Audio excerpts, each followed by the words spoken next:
It is said that there are two types of teachers. First, the kind that can fill you with so much quail shot that you're not able to move and you're stuck. The second is the kind of teacher who just gives you that little prod, that little push, and it allows you just to fly through the sky with success. This was said by Robert Frost. The second quote that I find really influential just in choosing what kind of teacher we want to be and just kind of encouraging us to just let them learn a certain way, teach them a certain way, is said by Maria Montessori. She says that the greatest sign of success for a teacher is to be able to say, the children are working as if I didn't exist. So this makes me really look back and say, what kind of teacher do I want to be? Which of course, I want to be that kind of teacher that encourages the student from afar, or even just, loves them and gives them that little prod, or even just is able to sit back and say, they're working as if I didn't exist, and that I need to be okay with that. So why are we here today? Today, we are here to learn more about the vocation of teaching and how it coincides with the things that God values. For me personally, I am studying to become an elementary teacher. More specifically, a kindergarten teacher. I am so excited about working with little kids and just helping them in those influential years. So let's examine how being a teacher who gives a little prod, which allows them just to zoom through the sky, can glorify the Lord through the work environment of a school that doesn't necessarily accept God or the things of God, because it is asked to keep God and school separate.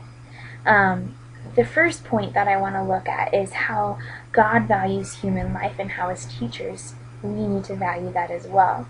The second point is how God values our love for others. So in doing so, we need to be loving on our students unconditionally and their families. And the last point that I want to look at is how God values our impartiality. And that just kind of connects with that previous point of how God values our love for others. So let's dive into the first point. The first point is how God values human life, and as teachers, how we should be doing the same. As a teacher who believes in God, it is important to see that the value that God puts on human life. It says in Psalms 139, Daniel states, he declares that he is fearfully and wonderfully made. And just as each student who comes into our classroom, who comes into our school, they are fearfully and wonderfully made. And we are supposed to see that value and the value that the Lord has given to them as God's children. And we are supposed to remind them of that and also show them that value. As each child enters our classroom, it is vital to remember that the education that I give them, that they acquire through the year that they're with me or through the years that they're with me, is a key point in determining their future. That's a lot to handle. It is also vital to understand that as an elementary teacher, that we play such a huge role in developing how the children of our classroom will succeed in their future education. I mean, that's crazy. I think back to my elementary age teachers and sometimes how discouraging they were. And yeah, I didn't really succeed in school and I still struggle today. It's important to understand that what they learn and experience during their early years shape their view of themselves and again later affect their success or their failure, we play such a huge role in expressing to them their importance, especially to the world, to their generation, and just to themselves, And as a believer, it is important for us to show them in a certain way how they should have hope for their future. They should want life. And that kind of moves to my next point, which is God values our love for others. In John 13:34 through 35, Jesus says that He has given us a new commandment, and that new commandment is we are to love one another just as he has loved us.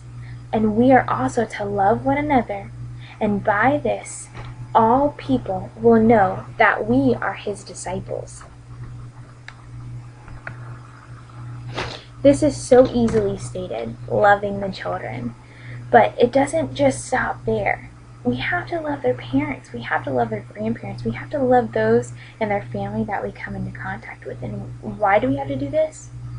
Because then they know that we are God's disciples. And we are supposed to do it because that's what God values. So as teachers, it's important for us to implement that in our teaching, in our classroom. We are to know, like, we love everybody and everybody unconditionally. So this kind of goes into that next thing. Like, we use this vocation as a catapult for things that God values by loving the unlovable. It's going to be hard. It's not going to be easy. I know. I've already worked with children, and sometimes you just have that little stinker that's really difficult to deal with. And we have to love them. We have to love them like the Lord loves them. And because we do this, they're going to know that we are his disciples and that there's something different about us. So that just moves on to our next and our last point, which God values our impartiality. In Deuteronomy 10:17 through 19, it says, "For the Lord your God is the God of gods and Lord of lords. He is the great God, the mighty and awesome God, who shows no partiality and cannot be bribed. He ensures that orphans and widows receive justice. He shows love to the foreigners living among you and gives them food and clothing. So you too must show love to foreigners, for you yourselves were once foreigners in the land of Egypt." Now that's talking about the Old Testament, and it's a little bit of a different situation, but just like it's talking about we are to love the foreigners, we are to love the orphans, the widows, it is the same thing here. In our classroom, we're going to handle a lot of different students, and as we apply what the Lord values and how we can see how they interlace with one another, we need to realize that we are to apply this in our classroom. We are to be impartial because God values that. The reason that this is so difficult for me is because Jeremiah 17:9, it says, "My heart is deceitful above all things and desperately wicked. Who can know it? Nobody except the Lord." And unfortunately, that means that sometimes I'm impartial. I'm partial. So as I look at my class, I know there will be students that I draw towards, but I must remember that God values my impartiality and that he values every human life in there, and I am supposed to show them love and be impartial. I also need to go back to how God values human life, and he values my love for others. And if I am partial, how can I do either of them? I need to be reminded that God loves the heart and the soul, not what they look like or are portrayed in that time period.